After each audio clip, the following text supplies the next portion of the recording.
Hey there! Did you know Baker's always gives you savings and rewards on top of our lower-than-low prices? And when you download the Baker's app, you'll enjoy over $500 in savings every week with digital coupons. And don't forget fuel points to help you save up to $1 per gallon at the pump. Want to save even more? With a Boost membership, you'll get double fuel points and free delivery. So shop and save big at Baker's today. Baker's, fresh for everyone. Savings may vary by state. Restrictions apply. See site for details. I'm Alex Rodriguez. And I'm Jason Kelly. From Bloomberg, this is The Deal. Each week, you'll hear us in conversation with business icons. This show will explore deal-making across sports, media, and entertainment. That is a harsh lesson in business. Sports is not as simple as bringing a bunch of big names together. I didn't want to do another stomp you out speech. It opened up so many more doors. The show is called The Deal. Listen to The Deal. Listen to The Deal on Spotify. This episode is brought to you by Pepsi Wild Cherry. Pepsi Wild Cherry is bursting with delicious cherry flavor and a sweet, crisp taste that gives you more to go wild for. Getting wild may look different these days, but whether it's opting for a solo Friday binge watch or a big night out, everyone can indulge in their wild side with Pepsi Wild Cherry. Also available in Zero Sugar. So grab a Pepsi Wild Cherry and get wild.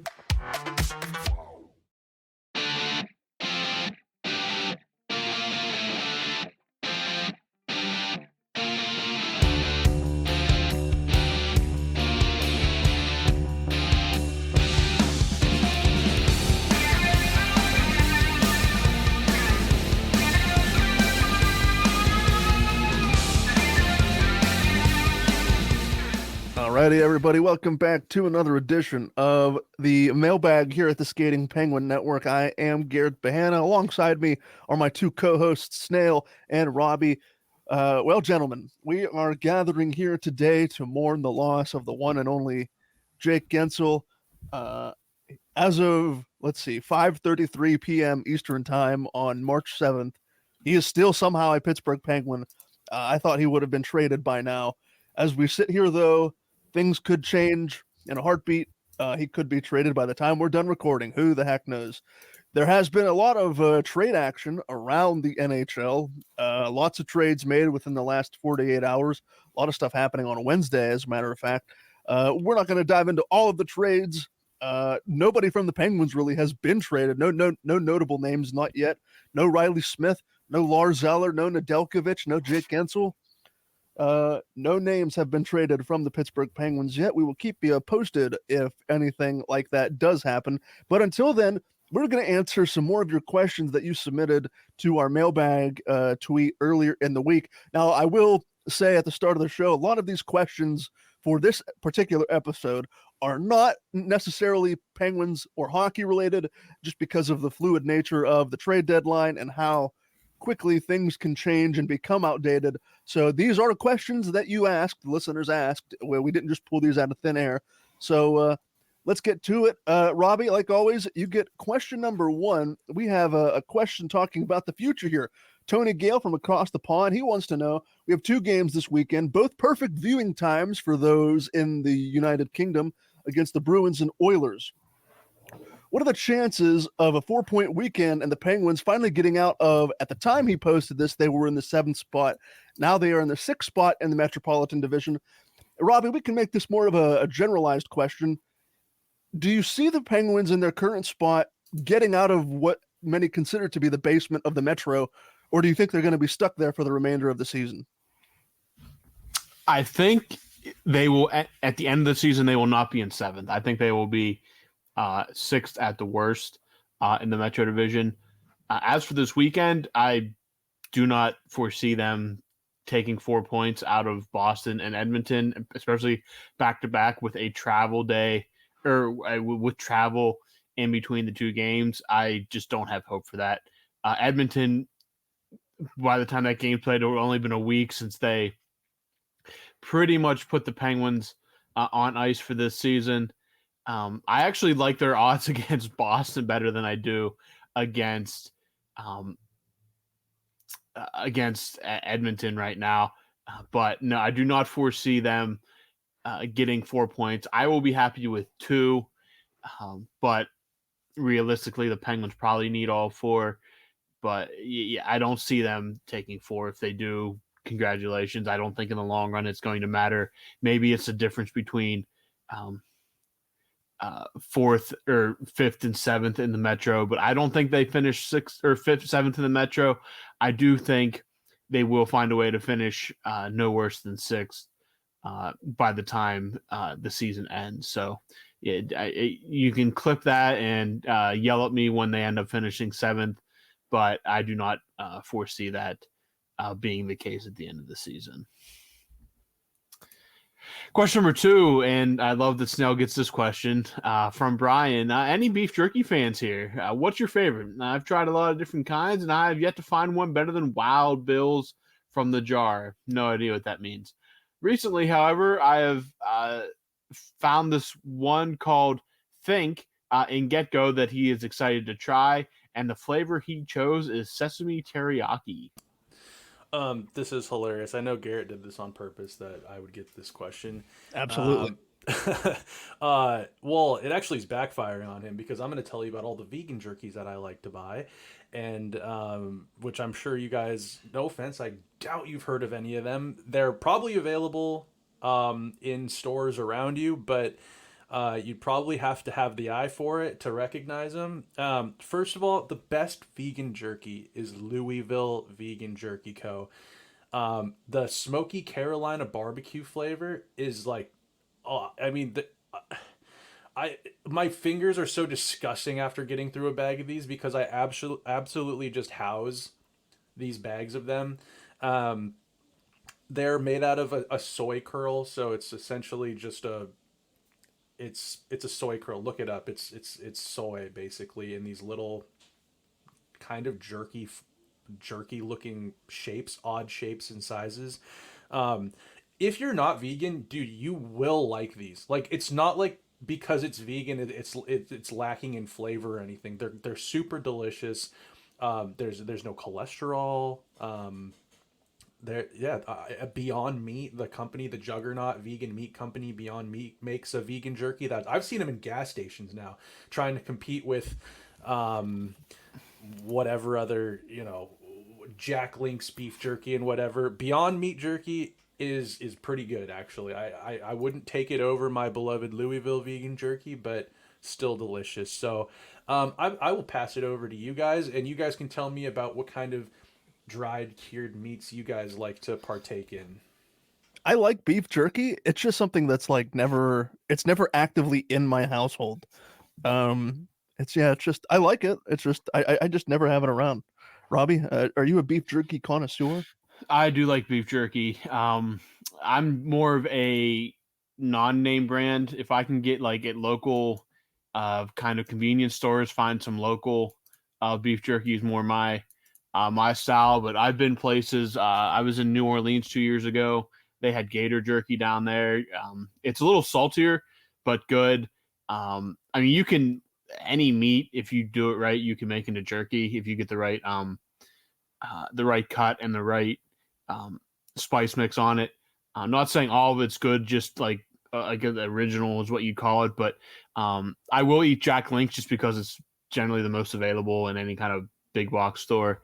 But I'm more of a fan of, I live in, again, Western Pennsylvania. This area, there's a lot of hunters that will make jerky on their own. The homemade stuff is generally really, really good. It's a little more fresh. It's not as processed. But anything you can get at like, fairs or any kind of activities like that is pretty good because it's all a little maybe locally sourced or locally made. But I don't really have one brand that I would prefer over another. But I'm more of I like trying the different kinds of meats and stuff. That's more what I look for in jerky. If I can get some maybe more exotic meat. But my taste, I generally just like a teriyaki, or even some will have cracked pepper. Nothing too crazy because I think it overtakes the meat. So I'm more just like basic barbecue teriyaki because I'd rather enjoy the flavor of the meat. I'm curious if this is a thing nationwide and if you guys have ever heard of it because it's very popular here. Have you guys ever had salmon jerky? I don't know if I've had salmon or not. I like salmon, so I probably like it if I had it, but I don't know if I cannot recall if I've ever had it. I'm sure I can go and get it somewhere, but I don't know if I've ever had it. No, that's a no from me. Never had it before.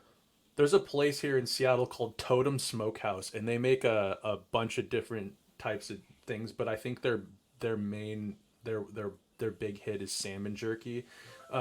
Next time I'm downtown, I'll pick some up and send them to you guys because I think you would fresh out of the Pacific Ocean salmon, and then they smoke it in house, and it's I mean I haven't had salmon in a long time, but it's phenomenal. All right, let's see here. We're going over to Garrett for question number 3, another food question. What are some of your favorite cereals?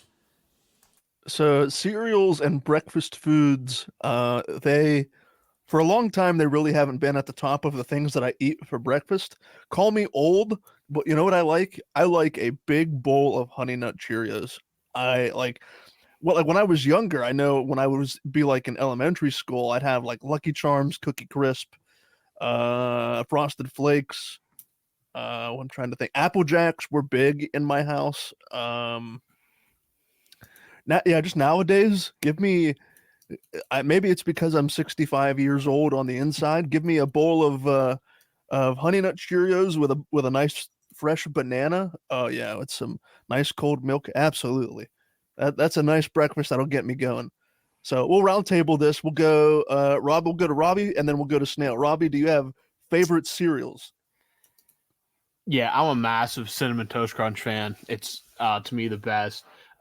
Cheerios, I kind of grew up on Cheerios, so they've kind of stuck with me too. Like you said, a banana and a little sugar on top makes those so good. After that, like it's very much a craving type thing for me. The other week I was craving Rice Krispies and I bought a box of that. Like it's very much a what am I feeling right now kind of thing. Frosted Flakes, I'll get a hankering for. Corn Pops. There's so many. Like I just get this urge to have them, and I'll go and get them. I'm not a massive Apple Jacks fan because I'm not a huge. It's Apple. It was never really up there for me. Honey Nut Cheerios are good. I will agree with you there, Garrett. But my top two are definitely Cinnamon Toast Crunch and Cheerios, and then after that it's like whatever I'm craving at the time, and that varies all the time. Usually around Halloween I get a urge for the Frankenberry. I'll get those. Cookie Crisp, I think we mentioned that on a mailbag recently. Cookie Crisp, get the feeling for those. So it really all varies outside of those top two. I don't really eat cereal, but I do crush granola. Seattle Granola Company is my favorite granola that ever made. It's probably not sold in stores out in Western Pennsylvania, I would imagine, unless they've hit some sort of boom, which I hope that they have because they're a phenomenal company. But I like Seattle Granola Company, probably just dry. Like I eat granola just out of the bag, like a bag of chips. But sometimes I might throw it in a little bit of soy milk or some oat milk and have a couple of bowls of that. I don't really eat cereal for breakfast, dude. If I ever eat like cereal or granola, especially, I have it for dessert typically. It's kind of like what Robbie was saying. I do like granola, especially with yogurt. Yogurt's good too. Yeah, I do. I do like granola that way. But yeah, I mean, I think I've mentioned this on the podcast before, but I call it cereal. Nobody else will agree with me, but I'll eat oatmeal without cooking it. Just put milk in it. So I think we did talk about that, and that's actually like not at first. I wanted to make fun of you for that, but that's not that crazy because granola has oats in it that it's really just dry granola. I mean, without like granola can be hard. Like it can't have a crunch. You can't have like layering on it. But it's really I get the was it Quaker Oats, the brown sugar, and oatmeal, and that's all. Like I just put, and it's really just cereal. I just don't cook it because the texture of oatmeal, it just to me is not good. Very mushy. I honestly I don't think it's that weird. Alrighty, we'll go to question 4 now. This may come back to be another food conversation, maybe not. Robbie, this question comes from Brian. If you could have one sponsor where you get a free product for life, who would you choose? I really like this question, and I'm surprised it's not something that Brian's come up with before. And I was thinking, I when you sent this out, I saw it. I'm like, this is gonna be a really hard question because, I mean, there's so many things. Like you think of one thing and then you think of something else. And for me, I went, man, there's so many good products out there. Man, I'd say I think I'd want to be sponsored by like Ferrari, and you can just give me a Ferrari. There's not too much in life that I don't have that I couldn't just buy myself. There isn't too much that I would want. Like a Ferrari is out of the realm for me to purchase. So like a sports car, like a luxury sports car, even like an Aston Martin or something. So some kind of luxury sports car that they just gave me that I could drive. That's basically it. Or it's kind of boring, but Exxon sponsor me and give me all your gas. But no, like a luxury sports car is what I'd say. The brand would not be too picky for me. Probably like a Ferrari or a Porsche or a Maserati. Just give me a free sports car is basically what I'm saying. Snail, anything for you? Before I go, what would you take, Garrett? Like, what would you want to be sponsored by? And I like that Robbie went a little galaxy brain. A Porsche or whatever, Ferrari, the car, I could understand that. But then just like gas, it's like gas company sponsor me. I wonder if anyone in the world has ever been sponsored by a gas company. I doubt it, but very practical. Sure, very practical. Garrett, I'm super curious as to what you would, and I like don't say something like healthcare. No, yeah, I'm gonna stick with the practicality here. I'm gonna stick with I'd want because I was thinking about this question too. What are things that I use on a daily or semi-daily basis? So Robbie went with the car and or the gas. You know, if we got a sponsorship from like Exxon, I think what I would do. I think I would get a sponsorship from Apple because I use my cell phone and like I have a MacBook, an iPhone. I think I would take that sponsorship from Apple and they can give me free electronics whenever I need them. Just like a free update every year when they come up with a new product. Exactly. Yeah, that's one I kind of thought too, but I got back to like I can buy that kind of thing. Yes, true. Yeah, but like again, every year I wouldn't buy it, but like I also don't need like a new iPhone every year. So, but yeah, I did think about that, but that was kind of in my category of like, I can buy that if I need it. A Ferrari, I'm not going to be able to just buy. Yeah. So, but no, that's a good one too, especially if like for your job and stuff, you use it. Like, yeah, I use it a lot. Yeah. Yeah. I'd probably go with the first thing that came to mind was Chipotle. Like I would love a Chipotle sponsorship. That's actually a good one. If you like Chipotle that much. Oh, I do. Yeah.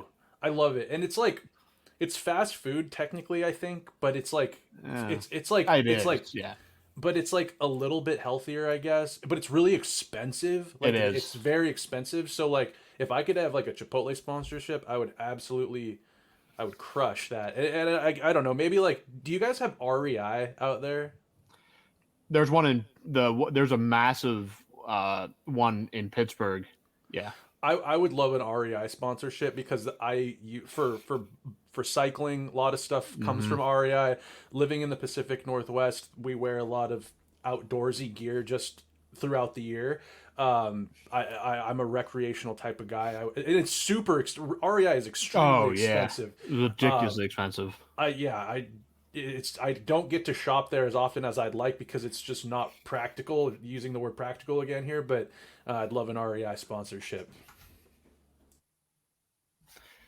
All right, question number 5. We're going to our good friend over the pond in England, Edward Beckham here. This is for Snail.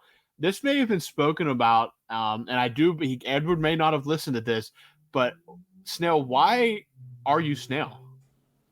All right, so yeah, I think I have mentioned this before, and I remember this was one of the first things we talked about when I first met you guys.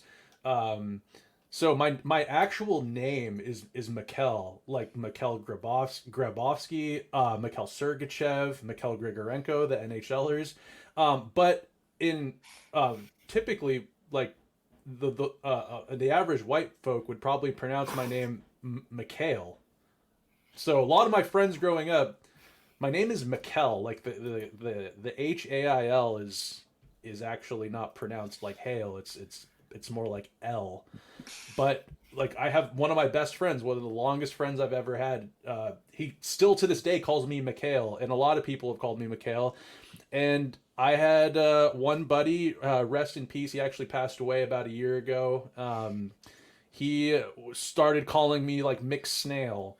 And at the skate park, which I have a lot of friends through skating growing up over the years, it just morphed since I was young, and it would be McSnail, and then it was just Snail. And then when Instagram came around, I think I just made my name something along the lines of that. And then pretty soon more people knew me through that name. Like I would meet people and they'd be like, "Oh, you're Snail." And it's stuck, and it became my online name and online persona, which is how I met you guys and a lot of other people out there. And I've just become Snail. And it's like, yeah, I'll be out in public and I'll hear like Snail, and I'll turn and it's someone I know through skating or through video games or something. I don't know, whatever it is, through social media. And it's like, oh yeah, so that's just stuck with me, and now it's just it's not going anywhere. So that's why it could probably be for a lot of other reasons. I'm not the fastest in any capacity whatsoever, whether it's skating or skateboarding or on my feet. I'm a pretty slow guy. So I guess it could be, it's pretty like on brand for that as well, but it's just because of my name. All right, Garrett, question 6 from our pal Kim Larson. And he asks, if you compare Garrett's basement bar, oh yeah, going back to last week. If you compare Garrett's basement bar to Cheers, what character would Garrett be? If I say Norm, would that be totally wrong? He can't be Cliff because that must be Brian. Have either of you watched Cheers?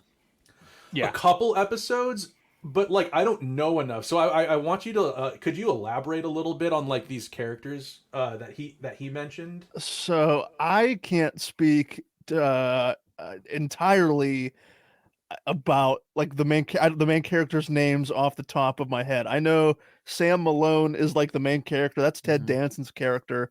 He's the main bartender. Norm Peterson, he's like the big dude at the end of the bar, always has like a cold pint of beer in his hand. Cliff Clavin, I think, is the mailman. Correct. Yep. So did Kim say Cliff was Brian? Yeah, I think so. Okay. Woody Harrelson also played I think he was a bartender by the name of Woody. This is where Fraser Crane he debuted as a character, then obviously got his own spinoff. So I don't know, like looking at these characters, which one did Kim call me? Norm? He said, yeah, Garrett would be Norm, and then he said, would I be totally wrong in saying that? He can't be Cliff because Brian is Cliff. That makes a lot of sense. I don't know. Who would I be? I would say that, or you're going to be Woody. Norm, because I'm just reading here Cheers Wiki. I don't know. I just feel like is he in it? Is this maybe I'm reading the wrong thing here. I just feel like you are Norm. I'm looking maybe. at this. I like Robbie's suggestion of Woody. I like that. But again, I can't give you like an in-depth deep dive of Cheers lore. Norm was originally an accountant, but then he later became a house painter. Oh, hello. Well, then that's you. You're the house painter. So, all right. So we got Brian. Norm always did like, oh man, I'm trying to think of the one joke that he was always like literally always there. Yeah. And he would always make it. What? It says here number one customer. Yes. Sat in the same chair every day. Yep. Yeah. Every day. So I think we have a better understanding of where Snail is than I am, and Brian for that matter. Yeah. I'll take Fraser. Really, you're gonna take you? I mean, You know, I feel like Garrett has been waiting for one of us to be like, "You're Frasier." Like, no, I don't want to. I don't care which character what could Robbie be? Fraser Crane? I mean, I'm not athletic enough to be Sam Malone. No, neither am I. Yeah, that's why I'm like, listen, if you want to make me a former Major League Baseball pitcher who he was okay. Fraser was a psychiatrist. That's what I was trying to think. I knew he was a radio host in Seattle. Yes. Okay, I was trying to remember. Well, he was. Yeah, he's always a psychiatrist, but yeah, he was a radio host in Seattle. Okay. Yeah, you know what? Yeah, go ahead, take Fraser Crane. That because I honestly, I guess. I don't know. I will be Woody. We will settle the debate. I will take the Woody mantle. I actually do like Woody Harrelson quite a bit, so I will take Woody. I mean, I could beat Sam Malone, and I would take in her prime Shelley Long, but I'm not nearly athletic enough to be. And again, Ted Danson and he still is. He's not like beaten down or anything. He's still he looks really good for his age. Very, very good for a 76-year-old. Sam Malone, but not athletic enough to be Sam. Sorry. So it says here that in the show, Woody Boyd's name in the show is Woodrow Huckleberry Tiberius Boyd, and that is so Garrett. That's what I thought Garrett's name was when I first saw him. Yeah, that's absolutely fantastic. That's even more evidence to back up the claim that I will be Woody. I did not even know that was his full quote unquote birth name, but that is hilarious. Cheers is goated though, so if you get a chance to watch it, watch it. I wonder what streaming. It has to be on a streaming platform. It's on Hulu or Paramount. Oh, okay, cool. So I'm gonna watch that tonight. I think I have it's goated. I have a couple ice cold Rainiers in my fridge, and I'm gonna sit there like what's his name and like Norm, and just kind of hang with the fellas. Alrighty, we'll shift this conversation back to hockey here. We're not talking about the Penguins. Robbie, this question goes to you. It's from Kim Larson. This question talks about the Winnipeg Jets. There's a lot of talk right now about the Winnipeg market because the arena isn't full very often, and there are rumblings about decreasing season ticket sales. Robbie, can you see the Winnipeg Jets moving again? So, yeah, I have seen these reports. I don't think we should talk about any franchise in the NHL moving before Arizona moves. I don't think you should be legally allowed to move any other franchise before the Coyotes are moved to Salt Lake City or wherever. It's complete garbage that Gary Bettman makes this big trip up to Winnipeg. And I understand the Winnipeg metro area is not necessarily large enough to support a professional team like this. I believe it's already one of the smallest arenas, if not outside of Mullet Arena where the Coyotes are playing, smallest in the NHL. And again, they're really good this year too, which makes it even more frustrating. And again, in the winter, I can understand it is brutally cold up there. You don't want to go out. It's a tough time attracting your marquee free agents. Was it Ilya Bryzgalov that made a decade ago saying he didn't want to go to Winnipeg because there was no parks or something like that? Like it's not an attractive location, but I don't think we can talk about any team moving before something is done with Arizona. It's completely unfair. That's a complete disaster in Phoenix. I don't want to hear anybody else, any rumblings of anybody else moving until that team is done and dealt with. So Winnipeg, I don't think they're going to move anytime soon. I won't ever say no. You never know what's going to happen. What would happen if that team got really, really bad? If things are like this when they're really, really good, what would happen if they got like basement bad? So I won't say they'll never move, but I don't want to hear anything about it until Arizona is done and dealt with. Can I just add on top of that if they are trying to move the Jets back to Atlanta, I will jump out of my window. Like I cannot stand this hockey back in Atlanta. What city or state gets 2 cracks at it? Like Winnipeg. It's in Canada though. Atlanta, like, dude, I just don't even go there. It's gonna happen. The Jets may not go back to Atlanta, but Atlanta will get a third hockey team. That is absolutely. Yeah, I think that's everybody better than Atlanta going back, where it's like Winnipeg and Atlanta are just like playing hot potato. Yeah, I think we need to prepare for a 36 team league here in the next 10 years. Whether we like it or not, I think that's where the trajectory is going. So I don't know if it's going to be 10, not to keep going on this topic. I don't know if it's going to be 10 years, but I think definitely within the next 20 years, there will be a 36 team. I don't know how fast the NHL wants to either expand / relocate, but I know the owners are very attracted by those $1 billion expansion fees. So who knows? Yeah, true.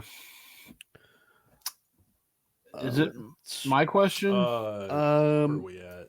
This question goes to Snail. Okay, yeah. So Kim bringing the heat with the pizza again this week. This week's pizza here in Denmark, pizza with kebab, salad, and sour cream. I will say that is absolutely foul. I would try this. So what's kebab? Kebab I thought a sheep. kebab. Oh, sheep. Okay. Generally sheep. Where they're at, it's likely sheep. Robbie, we talked about this, or maybe it was all of us. A Euro pizza might not be so bad.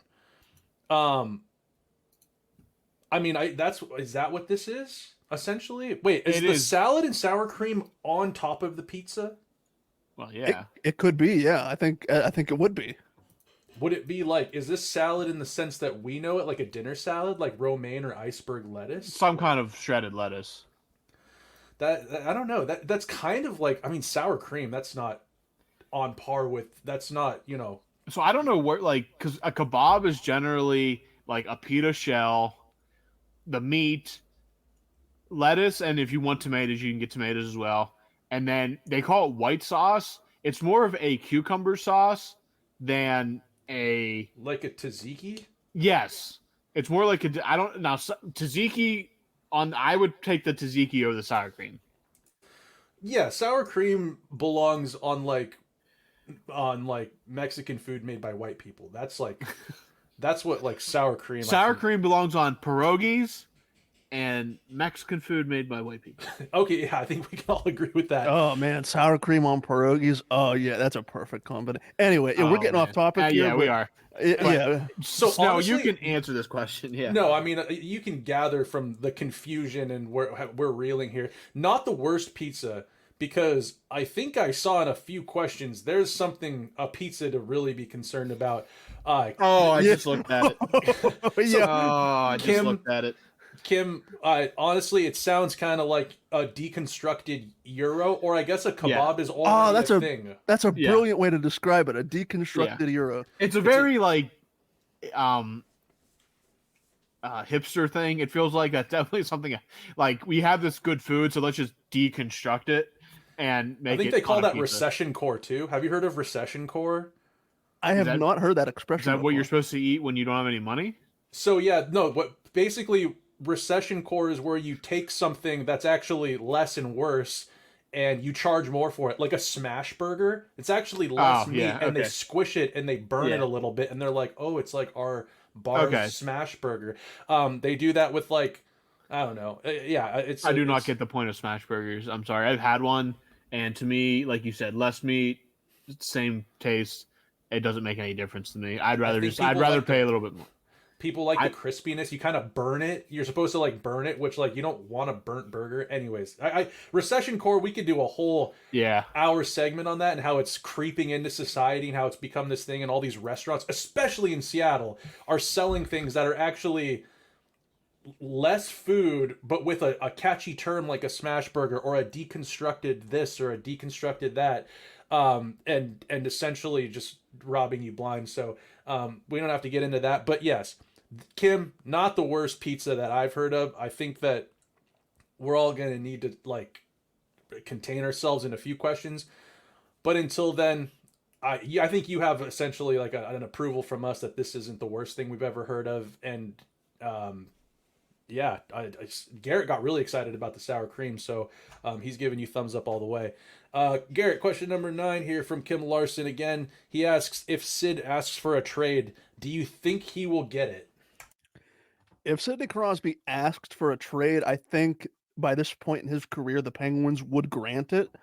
If he wanted it, will he ask for a trade? No, I don't think there is a chance in hell that Sidney Crosby would ever ask for a trade. And let me put the stamp on this right now, because over the last 7 days, I've seen so much crap on Twitter about people saying he's gonna go to Colorado. He's gonna reunite with his best friend. Yeah, it's common knowledge at this point that Nathan McKinnon and Sidney Crosby are best friends who grew up in the same place. Like, but that does not mean that Sidney Crosby is going to uproot his entire life and his entire professional career just to move to Colorado and play with Nathan McKinnon. Like, that just makes absolutely no sense. Sidney Crosby is a pro's pro. I think he's already said to the media, so he's already made this abundantly clear that barring something incredibly unforeseen, he's going to finish his career in Pittsburgh. He's made that abundantly clear. Can we please stop with these rumors and these fake accounts that are getting amplified by like Reddit posts saying Sidney Crosby is linked to a trade with the Colorado Avalanche? It is some of the dumbest stuff I've seen on social media over the last week. If he wants a trade, he will get it. Will he ever ask for one? No. I think he is proud to play here. He is a competitor who wants to compete here. He will finish his career here. Full stop, 100%. Question 10. We are talking about alcohol now. We're going to Andreas Castle. Question 10 for you, Robbie. What's your favorite long drink or cocktail? Andreas says he is in for a Long Island iced tea or a nice margarita. Long Island iced teas are very good. I like, oh geez, the name was just on my head. Now I just completely blank. But Long Island iced teas, I got turned on to those like, no, that was like after college. So like my friend's like, here, you got to try this, and I did, and it was very good. Long Island iced teas done right are very good. They can sometimes be a little too watered down for my taste, but definitely recommend those. I believe, Snail, was it you and I that were talking about espresso martinis recently? So, I asked you guys if you'd ever had them. Yeah, I'm going to a restaurant tomorrow night that has them, and I'm going to try one. I'll report back my findings on the espresso martini to see if it is as good as advertised. There's a drink. It's made with wine and fruit, and I am blanking on it. And I'm sangria. Sangria, there it is. I do like a good sangria. I won't lie. I do like wine though, so a good sangria is, especially on a hot day, for me is very refreshing and very good. So if you guys want to chime in with what your favorite long drink or cocktail is, you're more than welcome to. Well, I like a Rainier beer. I like a good old Northwestern beer, and I like a Canadian whiskey. Crown Royal's fine. But I guess if I'm going out to a bar or if I'm going out to like a restaurant or something and I'm going to have an alcoholic beverage, something that I don't have at home typically ever is a Moscow Mule. Vodka, ginger beer, a little bit of mint in there in the copper cup, ice cold, super refreshing. I can those are dangerous because you can drink a lot of them and they can sneak up on you quite quickly. So that, or maybe like a shot of some sort of silver tequila, a higher end silver tequila also goes down nicely. So I'm curious what Garrett has to say for this, because I know he's not a beer guy.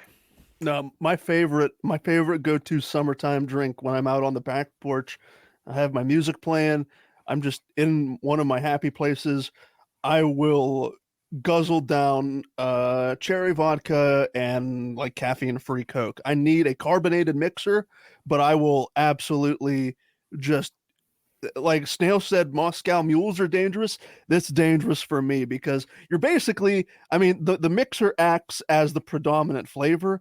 So you're basically drinking flavored pop at that rate with a tint of alcohol.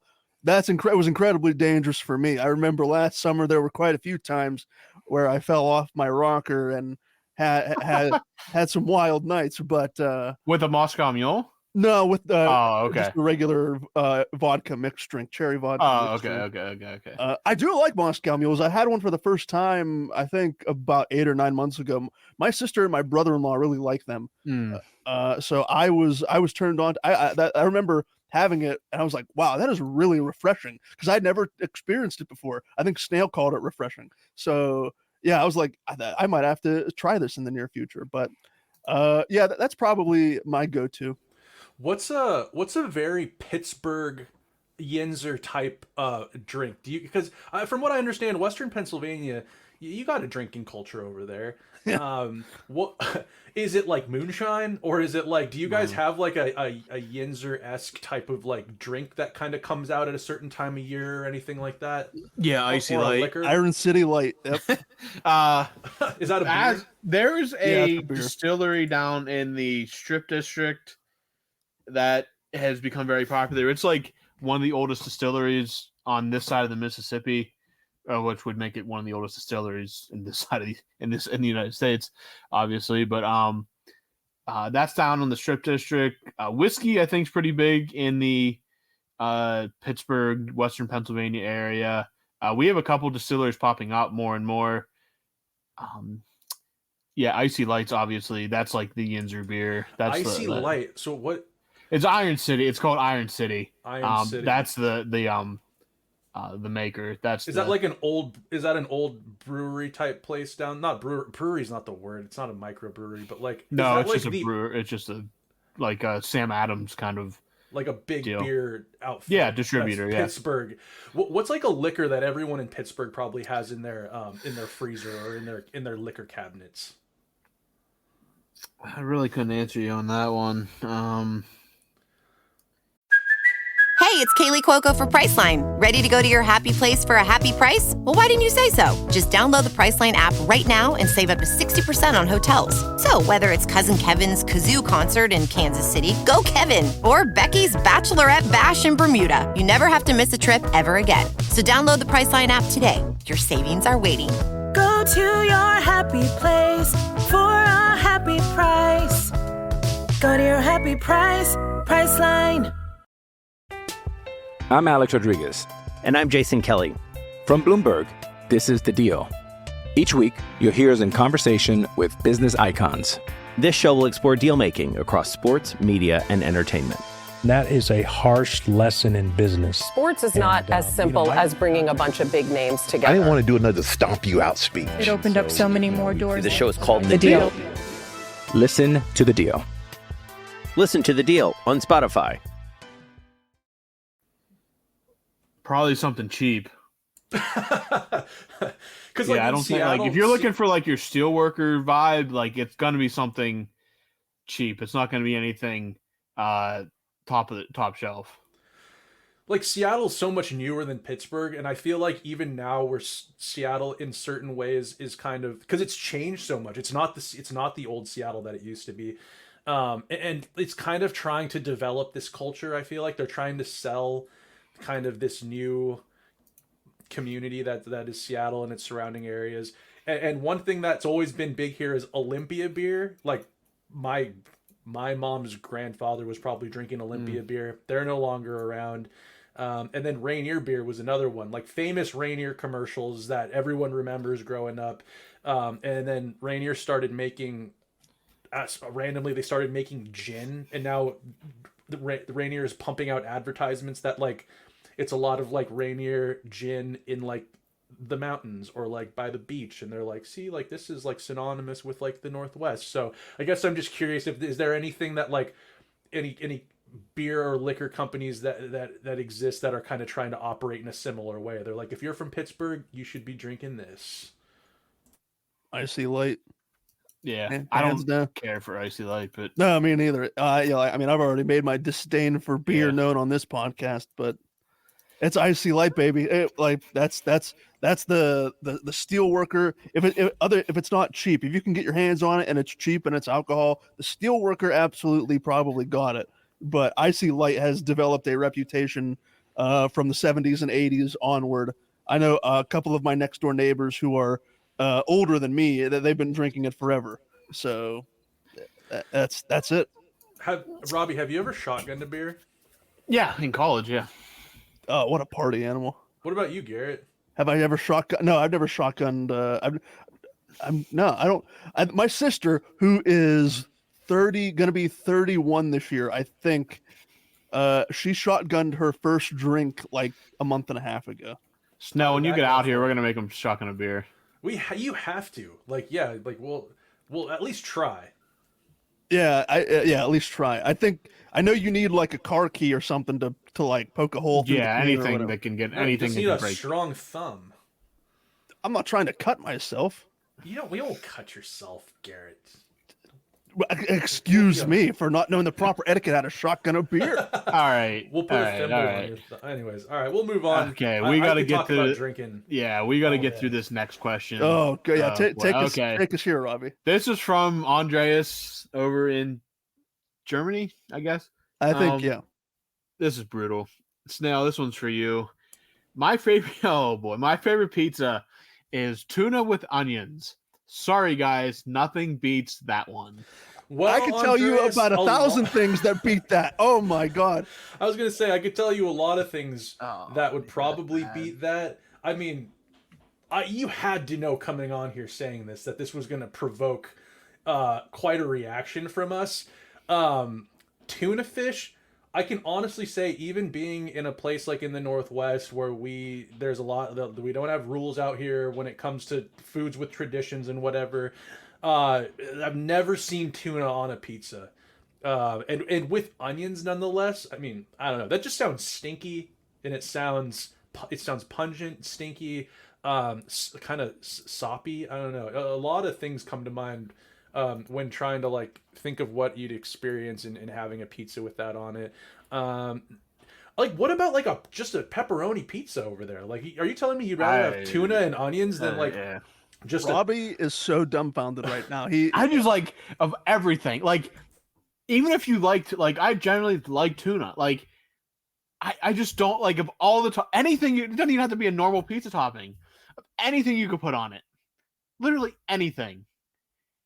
Tuna and onions. Onions is fine. I can put onions on it's the meat. Like anything. Put cat food on it. Oh, good lord. No, don't do that. Pretty much is cat food. Yeah, You're really. You're right. That is kind of sorry, Andreas. That is kind of like putting cat food on pizza. Again, you can get really good tuna. Don't get me wrong. And maybe that's what he's going. You can get really good tuna. But generally, I believe that like a quick pizza stop, you're probably not getting the highest quality of meats. That's it. Like, not tuna. I'm sorry, not tuna, not anchovies, not oysters, not shrimp, not anything out of the sea. What I think that should be on pizza. Let's put it like that. I can't do that. I think there's a place for dried anchovies on pizza. Not for me, even as a vegan. But like, I mean, like, I think that's just like I've heard of like I was watching Teenage Mutant Ninja Turtles when I was like 3 years old, and they talked about anchovies on pizza and stuff. So, but dude, even a pizza with just onions on it, like, I mean, I wouldn't be super mad at that. I don't think either of you guys would be upset at that. No, I love onions. So just the tuna on there. So is this like tuna? Because I've had tuna in a variety of ways. I've had like tuna like in a can, the shredded mush that is tuna, and I've also had like there's like tuna steaks. You know, is this like? Do you think this is tuna like the as we know it, like the canned tuna? I would assume that's what I unless you're getting like restaurant grade tuna, like they're throwing it to you at Pike Place Market, like I cannot imagine a pizza place, unless this is like one of those high end pizza places where they are putting good tuna on. I'm assuming it's going to be Star-Kissed out of a canned tuna.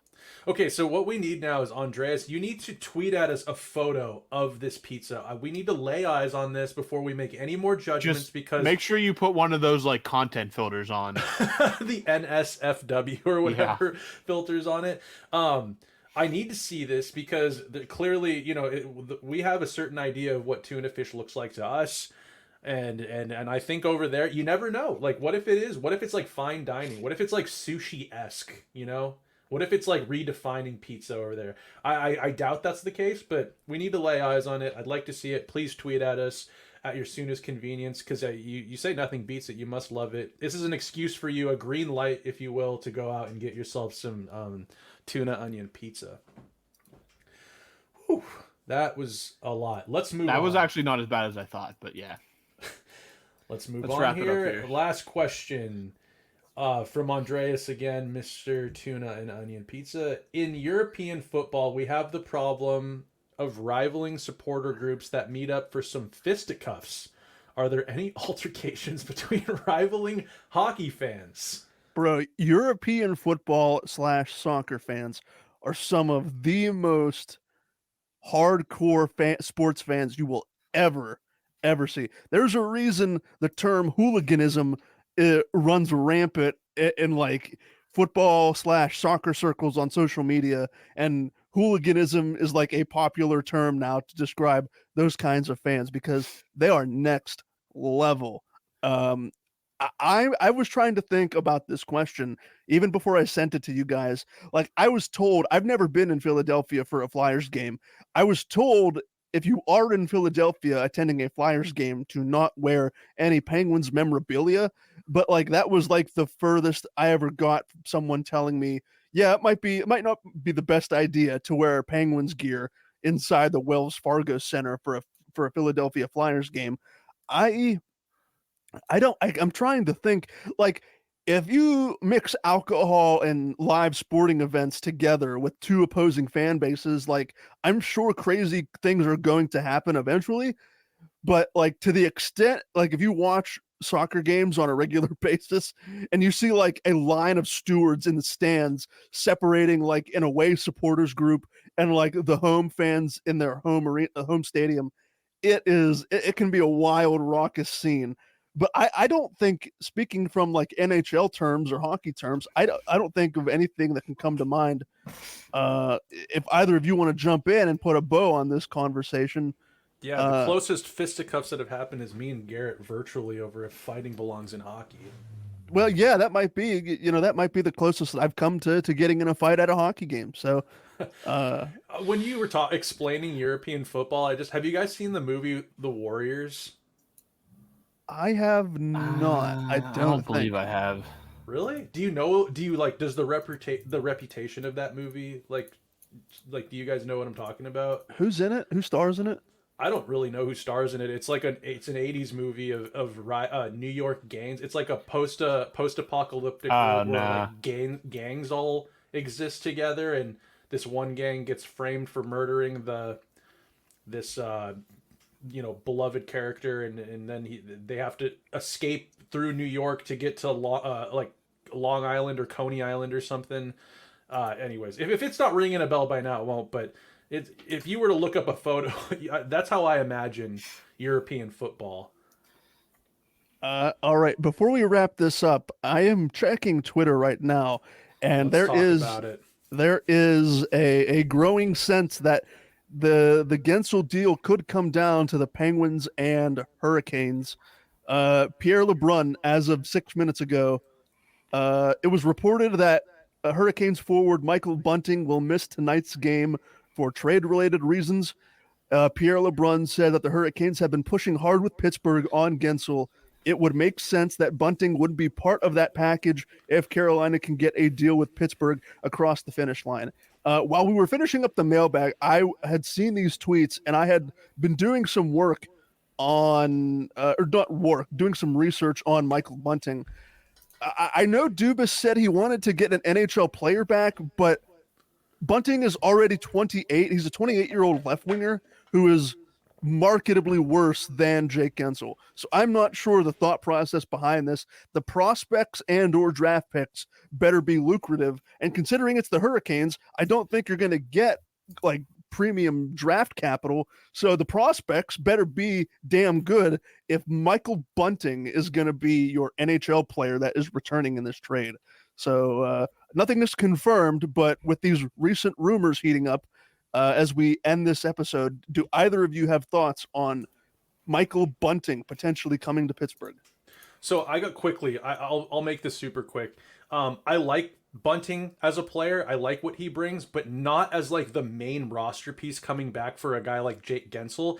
I was really hoping if something got done with Carolina, Martin Necas would be involved in it. I'd kill for Martin Necas. Yeah, absolutely. They need a guy like Necas, a right shot who can one-time the puck, and he's great. Their prospect pool isn't the deepest. I was actually curious if they were trying to put something together, because I saw that they put Antti Ranta on waivers, as well as Claude Lemieux's son, whatever his name is. And Tony DeAngelo. I'm wondering if they're trying to pull back, because I saw Freddie Anderson also is making his return now. I was wondering if maybe they were going to try to get Nedeljkovic back in Carolina as part. Maybe it would be a little bit of a bigger package. But no one's been claimed yet, or it seems that no one's been claimed. So I don't know if that will hold up much longer. But I was wondering if it was going to be Jake and Nedeljkovic, and I was hoping it would be. I would take a Bunting as a throw-in. I'd take a first-round pick, and I would take Martin Necas. I think that that's not super unreasonable, but I guess we'll see. Robbie, I'll pass it back to you. Sorry, man. No, it sounds like they did activate Freddie Anderson as well, so that's part of the reason that Ranta was moved down. They had to make room just for Freddie Anderson. So it seems like everybody's now saying that momentum has shifted toward Carolina, but again, talks have been intensifying with about 3 different teams over the past 48 hours. So if the ask from Vancouver was Hoglander and the guys, the prospects whose last name was Finnish and it started with an L or Swedish or something. I'm not even a defenseman in Boston from the NCAA. Is he in Boston? Okay. Oh, okay. Yeah, Lekkermaki or Lekkermaki is what my best guess by looking at that. Yeah. No, he's the same guy. I think he's is that no? He's over in the SHL. He's over in I know nothing. Sweden. So I do remember him being drafted though, and he was very. He was 15th overall, 2022, I think. He's. I looked him up earlier. He's like 19 years old. But yeah, so that brings me to my next question. As we continue to hypothesize, like the prospect package better be damn good, because Michael Bunting, like Kyle Dubas, I know he has to love Michael Bunting because he signed Bunting while he was in Toronto, but like even still. Bunting is a top 9 forward. He's not a needle mover. Like in my opinion, like it just let me look at Bunting's stats here. He is a 2-time 23 goal scorer, 21, 22, 22, 23, but he was also playing with some elite talent in Toronto. So are those numbers inflated? Possibly. Yes, they are. If you really wanted Michael Bunting, you could get him in a trade not involving Jake Gensel. I think you're right, because like it's my opinion at least that Bunting is an okay top 9 forward, but as the main NHL piece coming back, now we haven't seen the full parameters of any sort of deal, and like Robbie mentioned, things could fizzle out over the span of like 45 minutes as they have, it seems like every couple of hours. So.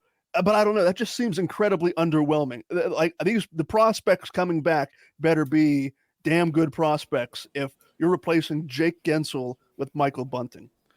I hope they fall out of it. I don't want to see Gensel in. I just feel like Gensel would go to Carolina and he'd love it there. Probably I've heard Carolina is like a phenomenal place to play as a player. I was really hoping for Vancouver to be involved in this because they have a bunch of just like juicy prospects and good, even their depth players on that roster. You know, they'd be coming over with good habits because Rick Tockett's been cracking the whip over there. Hoglander has the best name in the NHL right now. Oh yeah. I know it's Hoglander, but I'm calling him Hoglander. If he came to Pittsburgh, I'm getting a jersey that just says Hog on the back and whatever his number is. I don't know. I was hoping maybe things would. I hate the Rangers, but I want that Gabe Perreault kid. I thought the Penguins should have grabbed Gabe Perreault instead. I thought they were going to draft Gabe Perreault. Yeah. I think everybody was expecting that. But But they like what they saw in Jaeger, I guess. So I don't know if they could have Jaeger and that Perot kid who's lighting up the NCAA, I believe right now. I mean, dude, the future all of a sudden, the horizon doesn't seem so dark. I agree. I don't know Carolina's prospect pool as much as I was doing research on Vancouver's and the Rangers. I honestly call it irrational, but I'd hate for Gensel to go in the division. That's another thing. I had no problem if he was going to get traded to a Western Conference team like the Knights or the Canucks, because you're probably never going to see him again. But like the fact that he's in the division, and if he signs a long-term extension in the division, that just grinds my gears. Like if you're going to pay for an elite player on a team's roster, a division rival, like the receiving price for that player should just automatically not be doubled, but it should be increased because you're dealing with a divisional rival. Like in theory, Jake Gensel signs an extension in Carolina, and then you'd be playing against him for like 8 more years or whatever. I think the asking price is like astronomically high. It should be even higher if you're going to trade him in the division. Absolutely. I think teams are afraid of him not re-signing. I know that gets all complicated. I'm looking at the prospect pool that Carolina has. It looks like their best prospect is actually on their roster right now in Jack Drury, who's projected to be a bottom 6 forward. I've seen a little bit of Jack Drury just watching games. Not wowed by him at all. And then their biggest strengths is a guy, Scott Morrow and Alexander Nikishin. One's in the NCAA, the other one's in the KHL, and they both look close to NHL ready. I think one was like a 69th overall pick. Nice. And then the other one, I'm not super sure on where he was at. I would be very hesitant on a KHL guy right now, but that's just mine. Hesitant on a KHL guy. I mean, you have Letang and Carlson both under contract for. I mean, I know Carlson's contract isn't extremely long, but you just signed Letang. You've got what's his name, Shea. You've got Ludwig. You've got P.O. Joseph. You've got Graves out of 5. Like, I don't think the blue line is not necessarily what I'd be looking for. They have Owen Pickering already in the pipeline. Yeah. They need something to replace the goals that you're going to be giving up in what Jake Gensel's provided for his whole tenure as a Penguin. Yeah, exactly. And if we know anything about these Penguins, goal scoring has been incredibly hard to come by for the last 2 years at this point. So I don't think Michael Bunting is the key to unlocking an avalanche of goals, considering you're trading away one of the best pure goal scorers your team has ever seen. Yeah, it's I don't know. I'm worried. It's getting closer. I thought this morning I woke up and I was like, he's gonna resign. He's not going anywhere. I didn't even think that. I thought this morning he was gonna get traded to Vancouver, and I thought we were gonna get Leckermacki and Höglander. I was like, you know what? Let's fleece old Jimmy Rutherford. If it means parting with Gensel, so be it. Now I'm like, Michael Bunting, and because I'm assuming Carolina's prospect pool isn't that super deep because they've been good for quite a few years now. So I'm like, I don't know. I'm kind of nervous. I asked Robbie this the last time. I think it was in the game recap. And Garrett, I want to get your opinion just so it's on record. Where would you be at in if there was a trade that were to transpire with Vancouver? Where would you be at with JT Miller coming back in a trade for Jake Gensel? What's JT Miller's cap hit? Isn't it like doesn't he have like 5? I think it's 8.5. And this is the first year of 8.5 for 8, just 8. Oh, it's just 8? Yeah. For how long? Oh, like 6 years. The next, till no, absolutely. It ends in 2030. No, absolutely not. He's already 30. I think he's a good player, and he's really helped Vancouver. But that would go against basically everything Duba said at that press conference a couple of weeks ago about wanting them to get younger. The cap hit would be reasonable to what Jake would probably command on the open market. At that rate, I don't know. To me, no. What if it was JT Miller to make the money work because Jake's going to resign there, and then you get Höglander or Leckermacki as one of those as well, and that was the deal. Because do you have any is there any part of you that's like, get the Pittsburgh guy here? He brings some edge. He's having a hell of a season. He can score. He can play center and wing. Yeah, there's no denying that Miller is a great player, and I would never dispute that. And the Pittsburgh connection, is what it is. that doesn't really sway my decision one way or another. I don't know. It's so funny. I'm from Seattle, and I'm like the one that's always like, get the Pittsburgh guy back. Yeah. And you guys are always like, I don't care about that. That's just like hilarious. I don't know what it is about me, but that resonates with me for some reason more than I feel like either of you guys have ever cared about someone from Pennsylvania coming back to play. I don't know. I'm nervous about how that contract would age. Bad. It would be bad. In 3 years, it would be bad. Yeah, 2 years. 2030. I mean, the Penguins are going to be. They're not going to be. Garrett, you'll be 21 by then. Yeah, Sid will be retired. I would probably pass on JT Miller, but if I could get Höglander and Lekkerimäki in the same deal, because Höglander's what, 22, 23, I would absolutely buy low on a guy like that who's 22, 23.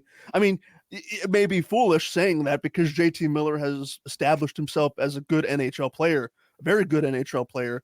But if your objective is to trade Gensel to get younger, then you're not accomplishing that with JT Miller. Miller is older than Gensel, so I just don't see. I don't see why acquiring Miller would move you in that direction that you openly proclaim to be heading in. I appreciate you entertaining. I'm just horned up. I want JT Miller in Pittsburgh real bad, but it's not going to happen. Looks like we're getting Bunting and maybe like a pack of Skittles from the vending machine in Carolina's barn. A 3rd round pick and Michael Bunting for Jake Gensel. How great would that be? If that's what everyone's been horned up over with all of this blue balling and Gensel leaving, that's going to be... I might jump out the window. Pittsburgh would burn to the ground if that was the return for Jake Gensel. Headed up by you and Robbie. Yes, we would meet up and yep.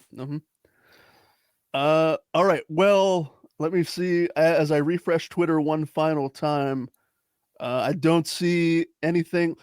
We did get the lineups for tonight's game against the Capitals. Lars Eller is once again on Sidney Crosby's left wing. Nice. Good heavens. P.O. Joseph is on the top pair with Letang. Graves is on the 3rd pair with Ruedel. Tristan Jarry is starting. Nedeljkovic backs up. Hold on to your butts, ladies and gentlemen, because now we're less than 24 hours away from the trade deadline coming and going. When trades do happen, we will reconvene. Mike DeFabo from the Athletic, sorry. Jake Gensel has been traded to Carolina per source. Oh boy, oh boy, oh boy. And Pierre LeBrun also basically tweeted the same thing, just a little bit more words. Okay. Well, all right, let's get hearing that the Hurricanes and Penguins are very close to a Gensel trade. It's not done, so it's almost pointless to read this because this could change like that. But still some details to work through. Bunting is a part of the package. Both teams are playing tonight, which also may complicate timing to some degree, but all signs point to Gensel going to Carolina. Okay. Give me Natchez, please. Or I'll take that Jarvis kid too. I like him too. I like Seth Jarvis. Absolutely. Apparently, New York, the Rangers, Chris Drury was not willing to include Capo Caco, which, if that is the case, don't even want Capo Caco, dude. That is, I'm just saying on their end, that is a tough pill to swallow if you're especially if Gensel would score to knock you out of the playoffs. Oh God, that would be... Robbie, you're right, because by 23, he's a 2nd overall pick, Capo Caco, but he has not a bad draft year. He has not developed. He just has not become that offensive threat. He never developed. His game never carried over to North America. No, it never did. That's a good way to put it. It never did. I hope that Gabe Perreault was what's the guy that plays with Gabe Perreault, I think, at whatever college he's at. Well, if they weren't willing to do Capo Caco, they were not willing to do Gabe Perreault, I'd say. So would you take Chris Kreider? No, that doesn't make sense. Why they were never... Kreider's our captain. No, he's not. Oh, no. Trouba's our captain. That's right. No, there's no way. He's not. Wait, isn't there captain Fox? No. No. Trouba's our captain. No, you're right. There's no way they were going to trade Chris Kreider. And again, Kreider is a power play merchant, which I don't know how well that would work with the Penguins, to be honest. True. Okay, so Kreider's actually 2 years older than Gensel too, and he's actually younger than I thought. Yeah, he feels like he's been around for like 15 years. He's one of those guys that's going to be playing for like forever, and you're going to be like, he's going to be like Pavelski. Yeah. All right. Yeah, so Pavelski feels like he's been around for. He's a year older than Sid, I think. Pavelski? I thought Pavelski was 40. Pavelski's almost 40, I think. Is he? That guy is a guy who's taking Joey good care Joey of P. He's still in. Where's? Oh yeah, Joey is. Dallas. Yeah, he's 39. He'll be 40 in July. Wow, he aged quite gracefully. Oh my gosh, he's unbelievable. I think if they would win the cup, he'd probably retire. But again, some of these guys you just never. That whole core from San Jose is not going to... They're all going to be 40 years old, like Burns, Pavelski, Thornton already retired. Marlowe never got the cup. Who's that? Couture? Is it Couturier? Couture. Oh, Couture. Couture. Yeah. Couture is never going to get his cup. Tomas Hertl. Yeah, I don't know. They did not are all those guys just Burns never going to get his cup? Burns is in. Is he in Carolina? Right. He is. Yeah, I mean, you never know. I mean, this is might their be his year. This is their, like we talked about it. Like they don't make moves like this. So this could be their like home run shot. Like how old Burns? Burns is going to be. He just he'll be 30. He'll be 39 on Saturday. Wow. Yeah, and he's signed for another year yet. Wild. Yeah, he's been. Yeah, it's I heard he takes tremendous care of himself, though. Like he's a nut when it comes to self-care and all that. Do we want to wrap up this episode and start fresh when we know more details? Yeah, because I'm gonna have to eat something. So yeah, I need to go eat something quick too. But I'm on standby if you guys want to hop back on and record something. This is a bigger deal than the game that's happening. Well, yeah. Oh, absolutely. Alrighty, we will end the mailbag here. We will, like Snail mentioned, we will be on standby for anything that breaks in the near future. Until then, for Snail, for Robbie, I have been Garrett. Thanks so much for listening, and we will talk to you. It looks like we're going to be talking to you very soon, so stand by, everybody.